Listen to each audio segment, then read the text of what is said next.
ಏ ಉಚ್ಚೇಶ್ವರ, ಕೈ ಮಾಡಿ ಕರೆಯಲಾಗದ ಮಹಾಜ್ಞಾನಿಗಳಿಗೆ ದರ್ಶನ ಕೊಡುತ್ತೆಯಂತೆ ಒಂದು ಸಲವಾದ್ರೂ ಕಣ್ಣು ತೆರೆದು ನೋಡಪ್ಪ. ಯಾಕೆ ನಾನು ಯಾವ ತಪ್ಪು ಮಾಡದಿದ್ದರು ಅಪರಾಧಿ ಎಂದು ಮನೆಯಿಂದ ಹೊರ ಹಾಕಿದ್ರು.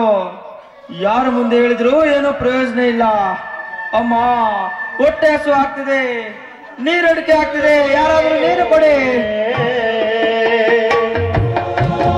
ಅಯ್ಯೋ ಏ ದೇಂದೆ, ಈ ನಿನ್ನ ಮಗನನ್ನು ನೋಡದೆ ಕಣ್ಣು ಮುಚ್ಚಿಕೊಂಡಿರುವೆಯಾ? ಅಯ್ಯೋ ನೀರಡಿಕೆ ಆಗ್ತಿದೆ, ಯಾರಾದ್ರೂ ನೀರು ಕೊಡಿ, ಯಾರಾದ್ರೂ ನೀರು ಕೊಡಿ, ನೀರಡಿಕೆ ಆಗ್ತಿದೆ.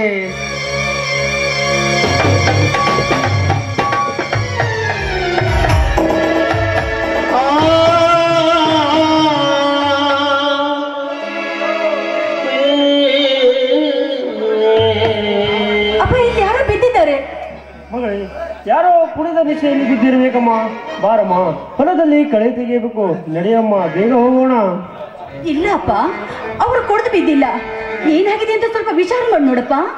ಏನಮ್ಮ, ಯಾರೋ ಯಾವುದೋ ಒಂದು ಸಂಕಟದಲ್ಲಿದ್ದರು, ಅವರನ್ನು ಎಚ್ಚರಗೊಳಿಸ್ತದಮ್ಮ. ಯಾಕೆಂದ್ರೆ ಅವನಿಂದ ನಮಗೇನಾಗಬೇಕು?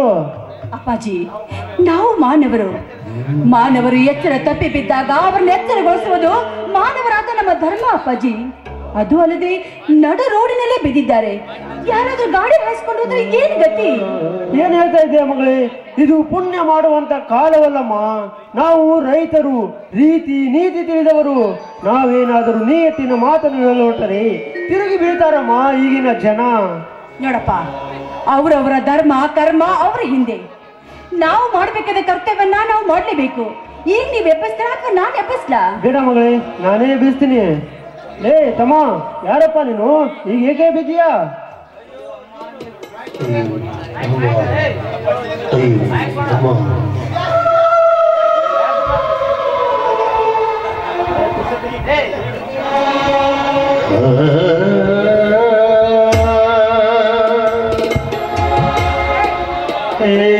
ನೀರು ಕೊಡಿ. ಅಪ್ಪ, ಅವರಿಗೆ ನೀರಂತ ಕೊಡಿ. ಬಹಳ ನೀರಡಿಕೆಯಿಂದ ಬದ್ದಾಡ್ತಾ ಇದ್ದಾರೆ ಅವರು. ಎದು ಕೊಡಪ್ಪ, ನೀರು ಕುಡಿಯುವಂತೆ.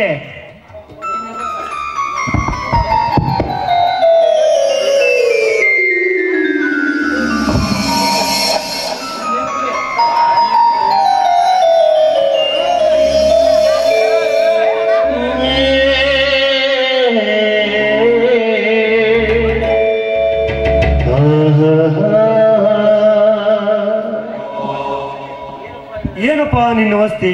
ಮನೆಗೆ ಹೋಗಿ ಮಲಗಬಾರದ? ಈ ರೀತಿ ರಸ್ತೆಯಲ್ಲಿ ಬಿದ್ದರೆ ನಿನ್ನ ಜೀವದ ಗತಿ ಏನು? ಈ ಜೀವ ಬದುಕಿದ್ರು ಅಷ್ಟೇ, ಸತ್ತು ಹೋದ್ರು ಅಷ್ಟೇ. ಬದುಕುವುದಕ್ಕಿಂತ ಸತ್ತು ಹೋಗುದು ಎಷ್ಟೋ ವಾಸಿ.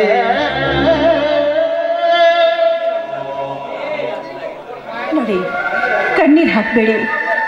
ನೀವ್ ಈ ರೀತಿ ಸಂಕಟ ಪಡ್ತಾ ನಿಂತ್ರೆ ನೀವ್ ಯಾರು ಎಂಬುದು ನಮಗಾದ್ರೂ ಹೇಗೆ ಗೊತ್ತಾಗುತ್ತೆ? ನೀವ್ ಯಾರು ಎಂಬುದನ್ನ ಸ್ವಲ್ಪ ವಿವರವಾಗಿ ತಿಳಿಸಿ ಹೇಳಿ. ನಾನೊಬ್ಬ ದೇಶದ್ರೋಹಿ. ಮಾಡಬಾರದ ಪಾಪದ ಕೆಲಸ ಮಾಡಿದ್ದಕ್ಕೆ ಇದು ಪ್ರಾಯಶ್ಚಿತ. ನಾನು ಈ ಭೂಮಿಯ ಮೇಲೆ ಮಾನವನಾಗಿ ಹುಟ್ಟಬಾರದಿತ್ತು, ಮೃಗನಾಗಿ ಹುಟ್ಟಬೇಕಿತ್ತು. ಮೃಗನಾಗಿ ಹುಟ್ಟಿದ್ರೆ ಎಷ್ಟು ವಾಸಿ ಆಗ್ತಿತ್ತು ಯಜಮಾನ್ರೆ, ಎಷ್ಟು ವಾಸಿ ಆಗ್ತಿತ್ತು. ನೋಡಬಹುದು, ಮಾನವನ ಮೇಲೆ ಸಣ್ಣ ಪುಟ್ಟ ತಪ್ಪು ಸ್ವಾಭಾವಿಕ. ಅಂದ ಹಾಗೆ ನಿನ್ನ ಹೆಸರೇನಪ್ಪ? ನಾನು ಶಿವಾನಂದ ಅಂತ. ನಾನೊಬ್ಬ ಬಡ ರೈತನ ಮಗ. ನನ್ನವರೇ ನನ್ನ ಎದೆ ಮೇಲೆ ಬರೆ ಕೊಟ್ಟರು. ನಾನು ಯಾವ ತಪ್ಪು ಮಾಡದಿದ್ದರು ಅಪರಾಧಿ ಎಂದು ಮನೆಯಿಂದ ಹೊರಹಾಕಿದರು. ಯಾರ ಮುಂದೆ ಹೇಳಿದ್ರು ಏನು ಪ್ರಯೋಜನ ಇಲ್ಲ. ಅಂದ ಹಾಗೆ ತಮ್ಮ ಪರಿಚಯ ಗೊತ್ತಾಗಲಿಲ್ಲ. ನನ್ನ ಹೆಸರು ಶಿವಲಿಂಗಪ್ಪ. ನಾನೊಬ್ಬ ರೈತ. ಇವಳು ನನ್ನ ಮಗಳು ಸಂಗೀತ. ನಮಸ್ಕಾರ. ನಮಸ್ಕಾರ. ತಾವು ತುಂಬಾ ಒಳ್ಳೆಯ ಹೃದಯವಂತರು. ತಮ್ಮ ಸಂಗೀತ ಸ್ವರಕ್ಕೆ ಕೃತಜ್ಞತೆಗಳು. ನಿಮ್ಮ ಸಾಹಿತ್ಯ ಸುಗಮವಾಗಿ ಸಾಗಲಿ ಎಂದು ಹಾರೈಸುವೆ. ನನ್ನ ಸಂಗೀತ ಹಾಗಿರ್ಲಿ, ನೀವೇ ಈ ಸ್ಥಿತಿಗೆ ಬರಲು ಕಾರಣ ಏನು? ಅದು ಅಲ್ಲದೆ ನಾನೊಬ್ಳು ಸಾಹಿತ್ಯಗಾರಳು ಎಂಬುದು ನಿಮಗೆ ಹೇಗೆ ಗೊತ್ತಾಯಿತು? ಮಿಂಚು ಹೋದ ಮಾತಿಗೆ ಚಿಂತಿಸಿದರೆ ಏನು ಫಲವಿಲ್ಲ ಸಂಗೀತ. ನಾನೊಬ್ಬ ಕಲಿಗಾರ. ನನ್ನ ಅತ್ತಿಗೆಗೆ ನಾನು ಹೆತ್ತವಳಕ್ಕಿಂತ ತುತ್ತು ಹಾಕಿದವಳೇ ನನ್ನ ತಾಯಿ ಅಂತ ತಿಳಿದುಕೊಂಡಿದ್ದೆ. ಆದರೆ ಅವಳು ನನಗೆ ಕಾಮುಕನೆಂದು ತೀರ್ಮಾನಿಸಿದಳು. ನಾನು ಯಾವ ತಪ್ಪು ಮಾಡದಿದ್ದರೂ ಅಪರಾಧ ಎಂದು ಮನೆಯಿಂದ ಹೊರ ಹಾಕಿದ್ರು. ನಿಮ್ಮ ನಡೆ ನುಡಿಯ ಮೇಲೆ ಗೊತ್ತಾಯ್ತು ನೀನೊಬ್ಬಳು ಸಂಗೀತಗಾರಳು ಅಂತ. ಅಮ್ಮ ಭರತ್, ಯಾಕೆ ಮಗು, ಏನಾಯ್ತು? ಹೀಗೆ ಚಿರುತ್ತಿರುವೆ? ಯಾರು ಆ ಭರತ್? ನನ್ನ ಆತ್ಮೀಯ ಸ್ನೇಹಿತ ಭರತ್ ಅಂತ. ತುಂಬಾ ಹೊಟ್ಟೆ ಹಸು ಆಯ್ತೆ, ನೀರಂತೂ ಕೊಟ್ಟಿದ್ದೀರಿ, ಸ್ವಲ್ಪ ಅನ್ನದಾನ ಮಾಡ್ತೀರಾ? ಯಾರು ಬೇಡದವರು? ಮಗಳೇ ಸಂಗೀತ, ಬುತ್ತಿ ಬಿಚ್ಚಿ ಊಟ ಕೊಡಮ್ಮ.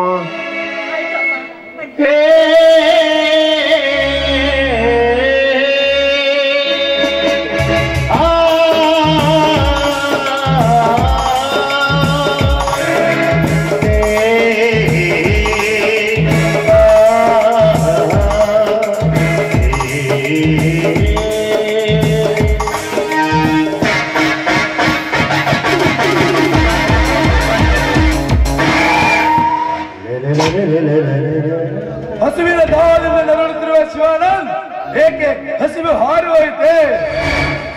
ಶುರಿಗಮ್ಮ, ಇವನಿಗೆ ಊಟಕ್ಕೆ ಕೊಡುವಂತ ಯಾರು ಹೇಳಿದ್ರು? ಸಾಹುಕಾರರೇ, ಸಾಹುಕಾರ ಕಚ್ಚಿಗೆ ಬಿದ್ದು ಸೊಕ್ಕಿನಿಂದ ಮೆರೆಯುತ್ತಿರುವ ಶ್ರೀಮಂತರ ನಿವ್ವಳಾದ ಎಲುಬುಗಳನ್ನು ಹೇಗೆ ಹರಿದು ತಿನ್ನಬೇಕೆಂಬುದು ನನಗೆ ಚೆನ್ನಾಗಿ ಗೊತ್ತು. ಶಿವಲಿಂಗಪ್ಪ, ಇವನು ನಿಮ್ಮ ಊರಿಗೆ ಗೌಡನಿರ್ಬೋದು, ಆದ್ರೆ ನನ್ನ ಊರಿಗೆ ತಳವಾರ್. ಯು ಬಾಸ್ಟರ್ಡ್, ನನ್ನ ಊರಿಗೆ ತಳವಾರನ? ಶಿವಲಿಂಗಪ್ಪ, ಈ ಕೀರ್ತಿರಾಜ್ ಯಾರೆಂಬುದು ಇನ್ನೂ ಗೊತ್ತಿಲ್ಲ. ಇವನನ್ನು ಕೊಂದು ಹಾಕಿದ್ರು ಯಾರು ಕೇಳುವುದಿಲ್ಲ. ತಿರುಪತಿ ಬದುಕುತ್ತಿರೋ ನಾಯಿ ನಮ್ಮೂರಿಗೆ ಹೆಚ್ಚಾಯ್ತೀಯ? ಮಿಸ್ಟರ್ ಕೀರ್ತಿರಾಜ್, ಮರ್ಯಾದೆ ಅನ್ನೋದು ಮಹತ್ವದ ಮಾತು. ಮರ್ಯಾದೆಯಿಂದ ಎದೆ ಮೇಲೆ ಕೈ ಬಿಡ್ತೀಯೋ ಇಲ್ಲ ನಿನ್ನ 32 ಹಲ್ಲುಗಳನ್ನು ಮುರಿಬೇಕಾಗುತ್ತದೆ. ಕೀರ್ತಿರಾಜ್, ನನ್ನ ಅನ್ನವನ್ನು ನೆಲದ ಪಾಲು ಮಾಡಿದ ಕ್ಷಣವೇ ನಿನ್ನ ಹಲ್ಲನ್ನು ಮುರಿದು ಬಿಡ್ತಾ ಇದ್ದೆ. ಆದ್ರೆ ಏನೋ ಹೋಗ್ಲಿ ಬಿಡು ಅಂತ ಬಿಟ್ಟಿದ್ದೀನಿ. ಕೀರ್ತಿ, ನಿನ್ನ ಕೊಡ ಇನ್ನು ತುಂಬಿಲ್ಲ ಪೂರ್ತಿ. ಕಾಲಿಗೆ ಗೆಜ್ಜೆ ಕಟ್ಟಿಕೊಂಡು ಕುಣಿಯುವ ಒಬ್ಬ ಸಾಹಿತ್ಯಗಾರ ನೀನು. ದೇಶದ ಸಾಮಾಜಿಕ ನಾಟಕ ಬರೆಯುವಂತ ಒಬ್ಬ ಕಲೆಗಾರ ನೀನು. ಈ ಕಲೆಯಿಂದ ತಿರುಪತಿ ಬದುಕುತ್ತಿರುವ ನಾಯಿ ನೀನು.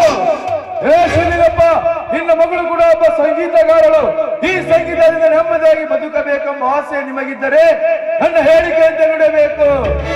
ಇಲ್ಲದಿದ್ದರೆ ಗರತಿ ಹೆಣ್ಣಿಗೆ ಬರುವ ಸ್ಥಿತಿ ನಿನ್ನ ಮಗಳಿಗೂ ಬರುತ್ತೆ. ತಿರುಪತಿ ಬದುಕೋರು ನಾವೆಲ್ಲ ಕೀರ್ತಿರಾಜ್. ನೀವು ಕಾಲಿಗೆ ಗೆಜ್ಜೆ ಕಟ್ಟಿಕೊಂಡು ನಿನ್ನ ಮನೆಗೆ ಸುಖ ಕೊಡಲಿಕ್ಕೆ ಬಂದ ಸೂಳೆಯರೆಂದು ತಿಳಿದುಕೊಂಡಿರುವೆಯಾ? ಕೀರ್ತಿರಾಜ್, ಕಾಲಿಗೆ ಗೆಜ್ಜೆ ಕಟ್ಟಿಕೊಂಡು ಡೋಲನ್ನು ಬಾರುತ್ತೇವೆ. ಪ್ರಸಂಗ ಬಂದರೆ ನಿಮ್ಮಂತವರ ಸೊಟ್ಟ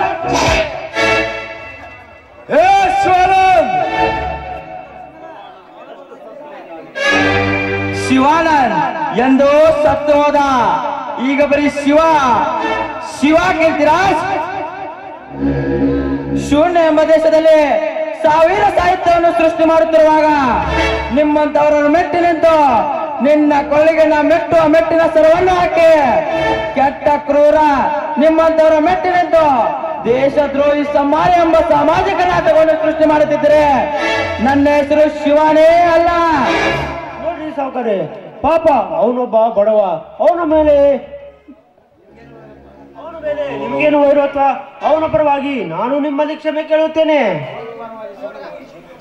ಅವನ ಪರವಾಗಿ ಕ್ಷಮೆ ಕೇಳಲಿಕ್ಕೆ ಅವನೇನು ನಿನ್ನ ಮಗಳ ಗಂಡನೋ ಅಥವಾ ಮಿಂಡನೋ?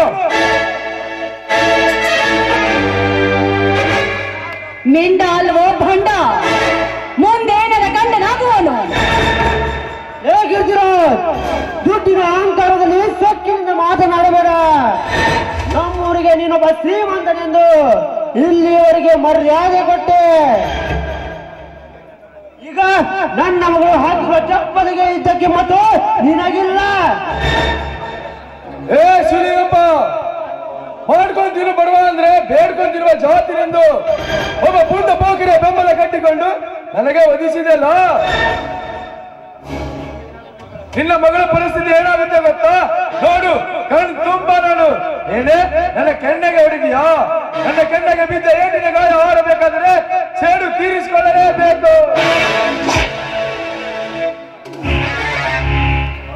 ಕೀರ್ತಿರಾಜ, ದೂರ ಸರಿದು ನಿಂತು ಮಾತನಾಡು.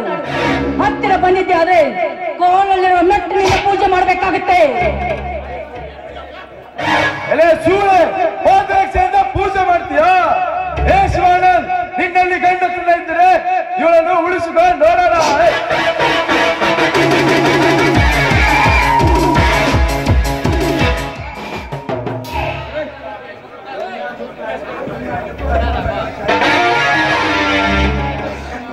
दुनिया झुकता है, झुकाने वाले भी चाहिए बच्चे. ಕೀರ್ತಿರಾಜ್, ನಿಮ್ಮಂತವರ ಮೆಟ್ಟಿಲ ತುಳಿಯಲು ಭೂಮಿಯನ್ನು ಹೊಡೆದು ಒಬ್ಬ ಸಾಹಿತ್ಯಗಾರರ ರೂಪದಲ್ಲಿ ಬಂದಿರುವೆ. ಸಂಗೀತ ಕೈ ಹಿಡಿದಿದ್ದಕ್ಕೆ ಕಾಲು ಹಿಡಿದು ಕ್ಷಮೆಯನ್ನು ಕೇಳು. ಇಲ್ಲದಿದ್ದರೆ ಈ ನಿನ್ನ 37 ಹಲ್ಲುಗಳನ್ನು ಮುರಿಯುತ್ತಿದ್ದರೆ ನನ್ನ ಹೆಸರು ಶಿವಾನೇ ಅಲ್ಲ. ನಿನಗೆ ದಮ್ಮಿದ್ರೆ ಈ ಸರ್ಪದ ಬಾಯಿಂದ ಉಳಿದುಕೋ. ನಾನು ಇವಳ ಕಾಲ ಹಿಡಿಯಬೇಕೆ? ಸುಲಿಗಪ್ಪ ಎಂತ ಸೂರ್ಯಬೆಂಬಲ ಕಟ್ಟಿಕೊಂಡ್ರು ನನ್ನಂತವನಿಗೆ ಏನು ಮಾಡಕ್ಕಾಗುವುದಿಲ್ಲ. ಇದು ವಿಷ ತುಂಬಿರುವ ಘನ ಸರ್ಪ. ಘಟ ಸರ್ಪ ಹಿಡಿಯಲೇ ಮರಣ ಕಾಲ. ಹುತ್ತಿನ ಪಕ್ಕದಲ್ಲಿ ಹಿಡೆಯನ್ನು ಬೆಚ್ಚಿಕೊಂಡು ಕಪ್ಪೆಯನ್ನು ಬೇಟೆ ಮಾಡಿ ತಿನ್ನುವ ಪ್ರಾಣಿವೇನು? ಮೆಟ್ಟಿಲೇ ಇಲ್ಲದೆ ಆಕಾಶದ ಮೇಲೆ ಹಾರಾಡುತ್ತಾ ನಿಮ್ಮಂತವರ ಹಿಡೆಯಲ್ಲಿ ಕಾಣುತ್ತಾ ಅಲ್ಲೇ ಬಂದು ಕುಕ್ಕಿ ಹೆಕ್ಕಿ ತಿನ್ನುವ ಗರುಡ ನಾನು. ಕೀರ್ತಿರಾಜ್, ಇದು ಬರೀ ಶೂರತನದ ಲಕ್ಷಣವಲ್ಲ. ಇನ್ನು ಮುಂದೆ ತಾಳು ದೊಡ್ಡ ರಹಸ್ಯವನ್ನೇ ಕಾಣುವಂತ ಈ ಕಲೆಗಾರನ ಬಗ್ಗೆ. ಬಾ ಸಂಗೀತ, ಬಾ ಸೋಲಿಗಪ್ಪ, ಹೋಗೋಣ.